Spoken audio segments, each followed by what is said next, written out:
नमस्कार, जोहार झारखंड देख रहे हैं आप। आपके साथ मैं हूं शिप्रा झा। बुलेटिन की शुरुआत करेंगे बड़ी खबर के साथ और बड़ी खबर रांची से है। रांची के पंडरा थाना क्षेत्र में एक बड़ी वारदात को अंजाम दिया गया है जिससे हर कोई सकते में है।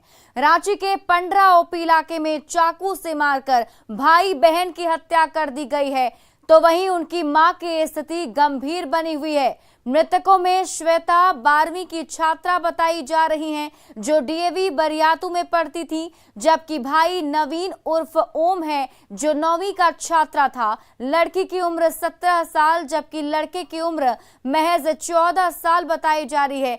वहीं मां चंदा सिंह की हालत नाजुक है और रिम्स में उसका इलाज चल रहा है। मृतक के पिता संजीव कुमार सिंह देश से बाहर काम करते हैं। मामले की जानकारी मिलने के बाद पुलिस के साथ फॉरेंसिक विभाग की टीम भी मौके पर पहुंचकर जांच में जुट गई है। पूरी वारदात पंडरा ओपी इलाके के ओझा मार्केट जनक नगर रोड के इलाके की बताई जा रही है। हमारे सहयोगी ओम प्रकाश अधिक जानकारी के साथ जुड़े हुए। ओम प्रकाश, क्या जानकारी मिल पा रही है? किस वजह से हत्या की गई? क्या कुछ पता चल पाया? कौन थे वो लोग? जी, अब तक जो जानकारी मिल पा रही है उसके अनुसार पूरा मामला प्रेम प्रसंग से संबंधित है। मामले में जो घायल महिला है उनके द्वारा ये जानकारी पुलिस को दी गई है, जो रिम्स अस्पताल में इलाजरत है।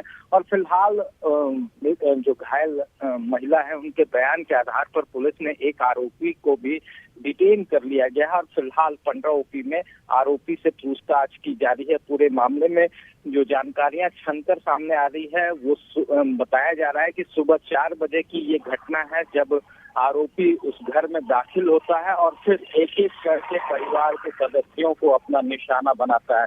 तो पूरे मामले में आरोपी को डिटेन किया गया है। हालांकि अभी फिलहाल शुरुआती तौर में उनसे पूछताछ की जा रही है आरोपी से और उसके बाद ही पूरा मामला स्पष्ट रूप से सामने आ पाएगा। जी, लेकिन जिस तरीके से इस पूरी वारदात को अंजाम दिया गया है ओम प्रकाश, उसमें कहीं ना कहीं सकते में सभी को डाल दिया है।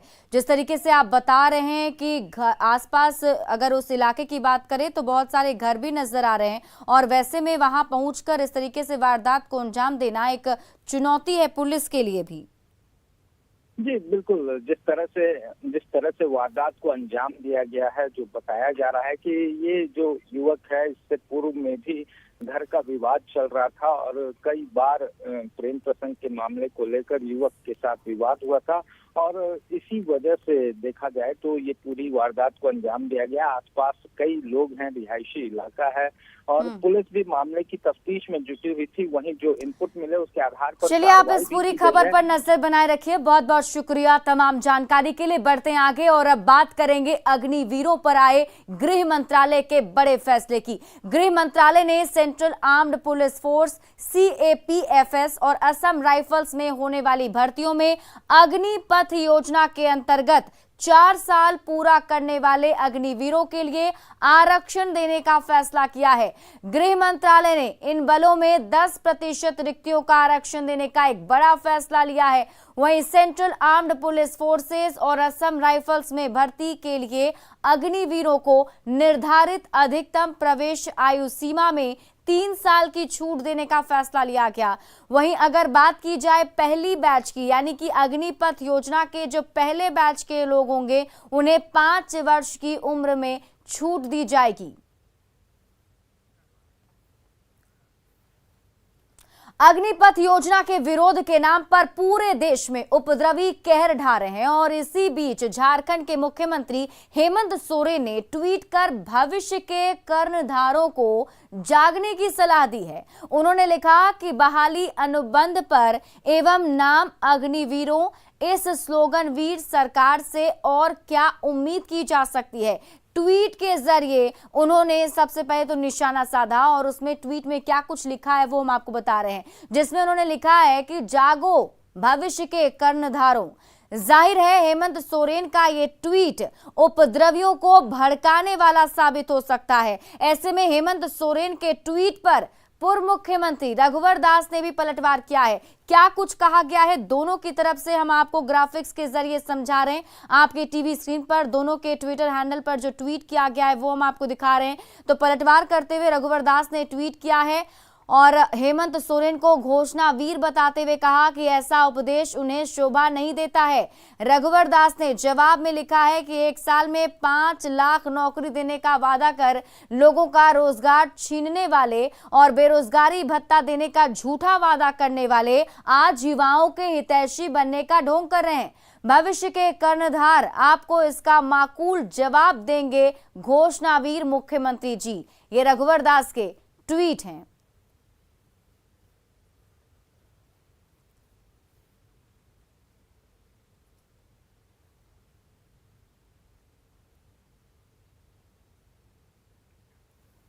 मुख्यमंत्री हेमंत सोरेन की ओर से अग्निपथ और अग्निवीर पर किए गए ट्वीट पर बीजेपी ने पलटवार किया है। बीजेपी के विधायक सीपी सिंह ने कहा कि बीजेपी के काम का विरोध करना विपक्ष का धर्म हो गया है। हमें इस बात को समझना चाहिए कि सेना में लोग देश की सेवा करने जाते हैं, पैसा कमाने नहीं। इन्हें पता ही नहीं है कि जो कटाक्ष कर रहे हैं क्या किस लिए कर रहे हैं, और इन्हीं कटाक्षों का नतीजा है कि हमारे देश के विरोधी दलों ने देश को बदनाम करने के लिए, देश को कमजोर करने के लिए कमर कस लिया है, जिसका नतीजा है कि इन्हीं के बहकावे पर, भड़काने पर आज युवा लोग ट्रेनों में तोड़फोड़ कर रही है, आग लगा रही है, प्रदर्शन कर रही है। इसको बोलते हैं अकिल का टूअर।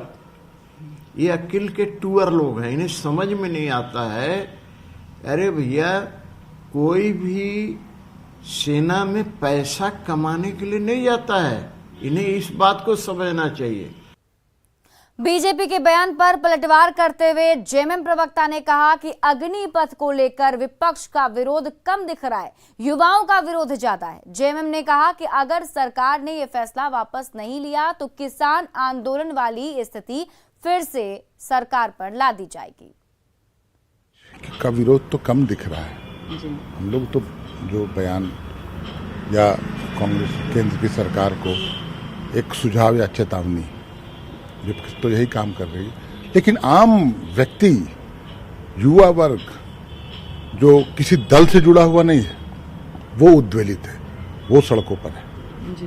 तो ये तो सोचने की आवश्यकता है, समीक्षा करने की आवश्यकता है। चेतावनी इस लहजे में कि अगर हठधर्मिता पर आप पड़े रहे, अगर आपने घुटने नहीं टेके, अपने फैसले वापस नहीं लिए, तो हम आंदोलन में किसी भी हद तक जाने के लिए तैयार हैं।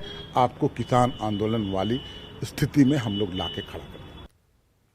तो वही कांग्रेस का कहना है कि देश को जलाने का काम बीजेपी कर रही है। कांग्रेस प्रवक्ता ने पूछा है कि मेहमान सैनिकों से देश की रक्षा करवाना कितना उचित है। अग्निपथ योजना, हम मेहमान सैनिकों से जंग जीत सकते हैं या जंग लड़ सकते हैं, यह सोचना होगा। 4 साल के कॉन्ट्रैक्ट पर हम कहां लेकर के इस देश को जाना चाहते हैं। अब सैनिक भी कॉन्ट्रैक्ट पे आएंगे तो ये सेना के अस्तित्व पर भी प्रश्नवाचक चिन्ह है और भारत के अस्तित्व पर भी प्रश्नवाचक चिन्ह है। अग्निपथ योजना पर उपद्रवियों के बवाल के बीच केंद्रीय मंत्री अर्जुन मुंडा ने युवाओं से अपील की। उन्होंने कहा कि युवाओं को भरमाया जा रहा है, जिस कारण ये स्थिति उत्पन्न हुई है। ये योजना देश के भविष्य को गढ़ने वाली है। यहां से निकलने वाले अग्निवीरों को अर्धसैनिक बलों की नियुक्ति में भी प्राथमिकता दी जाएगी। प्राइड अपने अंदर हो कि हमको कुछ चीज़ों की जानकारी रहे, और इसके साथ साथ ही वहाँ हो जाता है। अभी भारत सरकार ने कहा है कि जो पैरामिलिट्री है उसमें भी उसको प्राथमिकता मिलेगी। स्टेट के जो वैकेंसी है कई राज्यों ने कहा है उसमें भी प्राथमिकता मिलेगी। तो ये अगर समय रहते ऐसे ही अगर है और उसकी वो अगर वहाँ आ जाता है तो एक लेवल, एक समय का उपयोग वो कर सकता है। और देखिए, अग्निपथ योजना को लेकर के विरोध लगातार किया जा रहा है। देवघर में जसीडीह रेलवे स्टेशन पर अग्निपथ योजना का विरोध कर रहे उपद्रवी तत्वों की ओर से नुकसान पहुंचाने की आशंका है और इसी को देखते हुए देवघर पुलिस और रेल पुलिस अलर्ट मोड में है। कल उपद्रवी तत्वों की ओर से शहर के कई चौक चौराहों पर प्रदर्शन किया गया था, जिसके बाद पुलिस ने लाठीचार्ज कर मामले को शांत करवा दिया। आज देवघर एसपी ने पुलिस बल के साथ जसीडीह रेलवे स्टेशन का जायजा लिया। वहीं आरपीएफ और जीआरपी भी लगातार गश्त में जुटी हुई है। एसपी ने साफ कहा है कि किसी भी सूरत में रेलवे की संपत्ति को नुकसान पहुंचाने की कोशिश सफल नहीं होने दी जाएगी। और इसी बीच चतरा से बड़ी खबर आपको बता दें, चतरा में 3 शक्तिशाली सिलेंडर बम बरामद किए गए हैं। इनमें 5-5 किलो के 3 सिलेंडर बम शामिल हैं। वहीं टीपीसी का कमांडर विश्वनाथ गंझू भी गिरफ्तार किया गया। इस दौरान नक्सली साहित्य और वर्दी भी बरामद किया गया है। कुंडा के तिलसलैया जंगल से नक्सलियों की गिरफ्तारी हुई। यहां नक्सलियों की बैठक की सूचना पुलिस को मिली थी, जिसके बाद पुलिस ने त्वरित कार्रवाई करते हुए 3 सिलेंडर बम को बरामद किया है।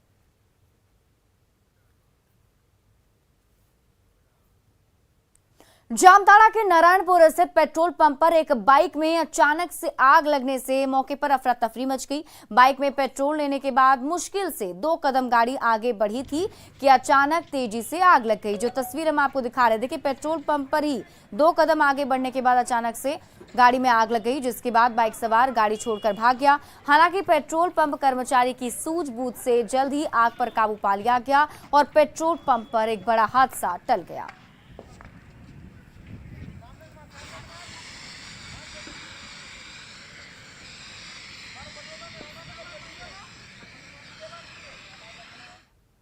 पूर्वी सिंहभूम में बंगाल और ओडिशा के सीमावर्ती इलाकों में हाथियों का आतंक जारी है। बंगाल से 80 हाथियों का झुंड चाकुलिया प्रखंड के विभिन्न गांवों में आतंक मचा रहा है, जिससे ग्रामीण काफी ज्यादा भयभीत हो गए हैं, क्योंकि लोग जो हैं वहीं आसपास रहते हैं और वहां 80 हाथियों का जो झुंड पहुंचा है उससे लोगों में दहशत का माहौल बना हुआ है।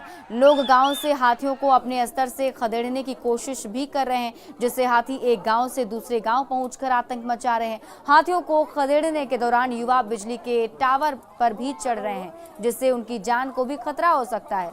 ग्रामीणों को भय है कि गुड़बांधा इलाके से हाथियों का झुंड फिर से चाकुलिया पहुंच जाएगा। और ये 2 तस्वीर आपके टीवी स्क्रीन पर हम आपको दिखा रहे हैं। पहली तस्वीर जो आप देख रहे हैं, यहाँ पर देखिए युवाओं की तरफ से यहाँ हाथियों के झुंड को भगाने की कोशिश की जा रही है। तो वहीं जो दूसरी तरफ हम आपको तस्वीर दिखा रहे हैं, देखिए बिजली के पोल पर भी चढ़ जा रहे हैं ये युवा। तो ऐसे में उनके जान पर भी खतरा मंडरा रहा है। और रांची में मॉनसून जल्द ही दस्तक देने वाला है। प्री मॉनसून गतिविधियों में तेजी के साथ झारखंड के अधिकांश इलाकों में अब बारिश होने लगी है। आज मॉनसून के रांची में प्रवेश करने की संभावना जताई जा रही है। रांची मौसम केंद्र के अनुसार झारखंड के अधिकांश जिलों में 20 जून तक झमाझम बारिश का पूर्वानुमान है। वहीं कई शहरों में आकाशीय बिजली और तेज हवा को लेकर येलो अलर्ट भी जारी किया गया है। मौसम के बदले मिजाज को लेकर और अधिक जानकारी दे रही हैं रांची संवाददाता कोमल बहल। रांची में मॉनसून की एंट्री होने वाली है। जी हाँ, रांची वासी रोजाना प्री मॉनसून फुहार का मजा तो ले रहे हैं, लेकिन अब पूरी तरीके से रांची में मॉनसून प्रवेश करने वाला है। रोजाना हमें छिटपुट बारिश भी देखने को मिल रही है। और अगर हम बीते शुक्रवार की बात करें तो राजधानी का मौसम जो है वो यहाँ पे काफी बदला रहा। प्री मॉनसून गतिविधियों में तेजी के साथ झारखंड के अधिकांश इलाकों में अब बारिश होने लगी है। मौसम केंद्र के अनुसार 18 जून तक रांची में मॉनसून प्रवेश कर जाएगा और इसी के साथ अधिकांश जिलों में 20 जून तक बारिश की संभावना है। इसके साथ ही मौसम विभाग ने कई इलाकों में, राज्य के कई हिस्सों में 20 जून से 21 जून तक तेज हवा के साथ वज्रपात की आशंका भी जताई है। तो इसी को लेकर के मौसम विभाग ने लोगों को खास तौर पर यह चेतावनी दी है कि वज्रपात के दौरान वो पेड़ के नीचे ना खड़े रहे, इससे उनकी जान को खतरा हो सकता है। कैमरा पर्सन संजीव के साथ कोमल बहल, न्यूज़ 18 रांची। मांडर विधानसभा उपचुनाव में कांग्रेस प्रत्याशी शिल्पी नेहा तिर्की के समर्थन में मुख्यमंत्री हेमंत सोरेन प्रचार करेंगे। शिबू सोरेन की अध्यक्षता में मुख्यमंत्री आवास पर हुई राज्य समन्वय समिति की पहली बैठक में मांडर चुनाव पर सबसे ज्यादा चर्चा की गई। बैठक में 3 अहम बिंदुओं पर चर्चा हुई, जिसमें मांडर उपचुनाव को लेकर सत्ताधारी तीनों दलों का साझा प्रचार अभियान चलाने का निर्णय हुआ है। वहीं रांची में पिछले दिनों हुई घटना को लेकर भी चर्चा हुई। साथ ही राज्य में बोर्ड निगम और आयोग के खाली पड़े पदों को भी जल्द ही भरने को लेकर भी चर्चा की गई। है कि ईमानदार चुनाव कैसे करके हम लोग अच्छा परिणाम दे, उस विषय पर हम लोग को ज़्यादा सच्चाई हुई है। और दो अन्य चीज़ों पर हुआ है, जो बैकलॉग है उस पर भी हम लोगों ने बातचीत किए हैं, ताकि त्वरित गति से सब काम हो। अभी जो हाल में जो घटना घटी है उस पर भी हम लोग चर्चा किए हैं, ताकि यहाँ के माहौल शांत रहे और कैसे हुआ है उसका जानकारी भी ले रहे हैं। और दोषी जो भी रहेंगे, पदाधिकारी भी दोषी रहेंगे, उस पर भी कार्रवाई होगा। देखिए, बोर्ड निगम कोई ऐसी बात नहीं है जिससे बोर्ड निगम के लिए ही सारी कुछ चर्चाएं हो। चर्चा अभी राज्य किस स्थिति से गुजर रहा है, किस तरह से माहौल बनाने की कोशिश की गई है, उन सारे विषयों पर चर्चा हुई। बहुत गंभीर विषयों पर चर्चा हुई है। बोर्ड निगम निश्चित रूप से वो एक विषय है, लेकिन न्यूनतम साझा कार्यक्रम जो हमने वायदे किए थे उन पर बहुत पर काम हुआ है, और उन सारे की एक जो है खाका तैयार करने के लिए कहा गया है कि कितने वायदों पर हम अब तक खड़े उतरे हैं और कौन कौन सी चीजें होना बाकी है। रांची में जगन्नाथपुर रथ यात्रा पर ऐतिहासिक मेला लगता है, लेकिन इस पर प्रशासनिक रोक से आम लोगों के साथ साथ पुश्तैनी कारीगरों की बेचैनी बढ़ गई है। हालांकि मेला का इंतजार कर रहे कारीगरों को झारखंड हाईकोर्ट के फैसले का इंतजार है। साथ ही उन्होंने मुख्यमंत्री हेमंत सोरेन से भी इसको लेकर गुहार लगाई है।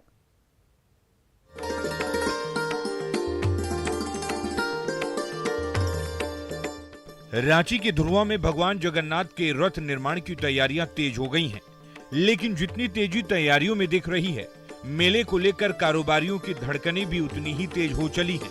दरअसल 2 जून को जिला प्रशासन और आपदा प्रबंधन की बैठक में मेले पर रोक के साथ साथ दुकानों को नहीं लगाने का फैसला लिया गया है, और इसी को लेकर पिछले 3 साल से मेले के इंतजार में बैठे स्थानीय पुश्तैनी कारोबारियों की मायूसी भी साफ झलकने लगी है।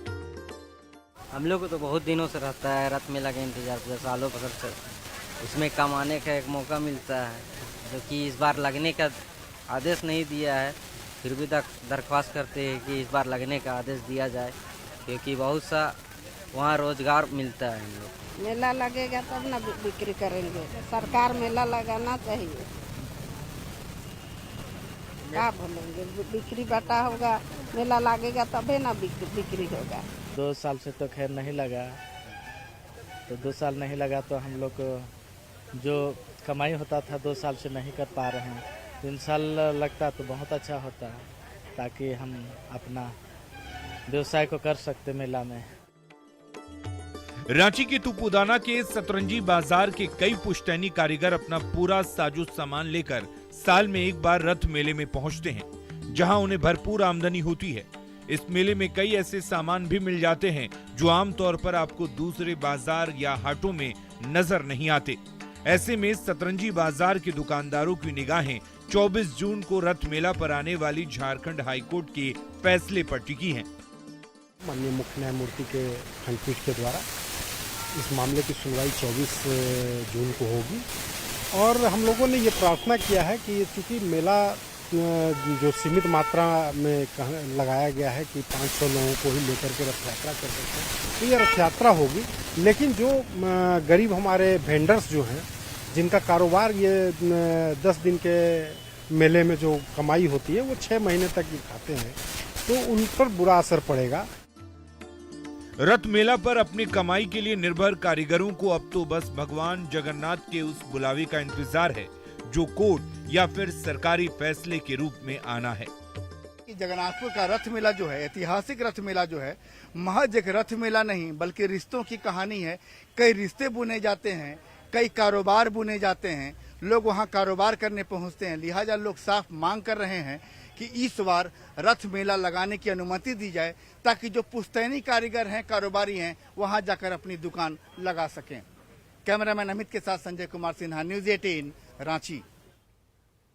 और फिलहाल इस बुलेटिन में अभी के लिए बस इतना ही, लेकिन न्यूज़ 18 बिहार झारखंड पर खबरों का सिलसिला लगातार जारी है।